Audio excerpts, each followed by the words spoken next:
ये 5% पैसा वसूला गया है, वो लोग को प्रेस के सामने बैठा कर आपसे परिचय कराएंगे कि कौन लोगों ने ये 5% की रेट से पैसा वसूला है। और दूसरी बात, ये जो पैसा रिलीज हो रहा है 0.5% हर रिलीज में पैसा काटा जा रहा है। अभी जो 2 घटना आपने सुनी होगी नोट जलाने की, 2 इंजीनियर्स के घर पे जो नोट के गड्डी पकड़े गए हैं, वो वही पैसा है जो पैसा ये लोग कॉन्ट्रैक्टर को दिए, कॉन्ट्रैक्ट देने के लिए 5% लिया। उसके बाद जब जब पैसा रिलीज होता है तो 0.5% इनका उसमें शेयर बनता है।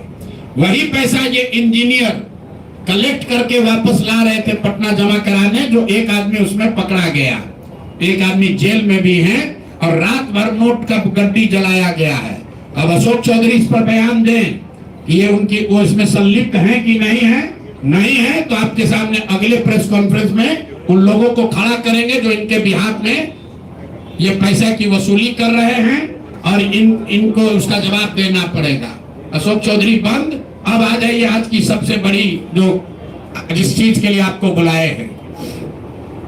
बिहार के उप मुख्यमंत्री सम्राट चौधरी, इन पर मेरा सीधा आपके माध्यम से सरकार को, बिहार के गवर्नर से, बिहार सरकार से, केंद्र सरकार से मेरा अनुरोध है कि इनको हत्या के आरोप में, ये हत्या के अभियुक्त हैं, इनको तुरंत पद से बर्खास्त करके गिरफ्तार किया जाए।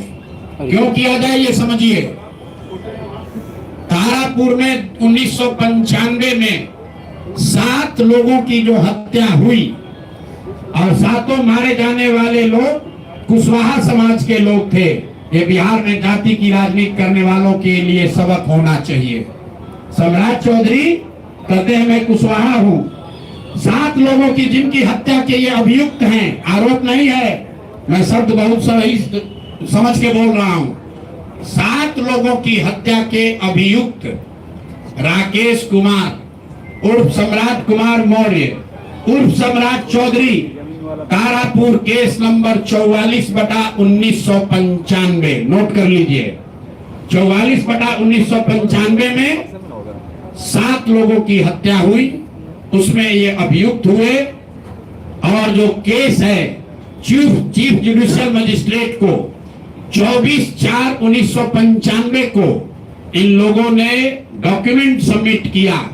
बिहार विद्यालय परीक्षा समिति का एक एडमिट कार्ड सबमिट किया जिसमें बताया गया कि KNVMH सम्राट, ये स्कूल का नाम है,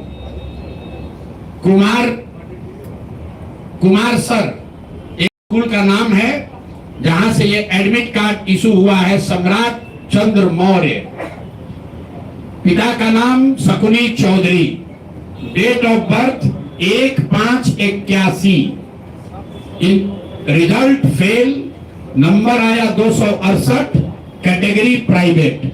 ये सुप्रीम कोर्ट का डॉक्यूमेंट है जो सम्राट चौधरी ने जमा किया है, जिसमें ये बताया है इनका डेट ऑफ बर्थ 81 है, उसके हिसाब से 95 में चीफ जुडिशियल मजिस्ट्रेट ने नाबालिग होने के नाम पर इनको वहां से राहत दी।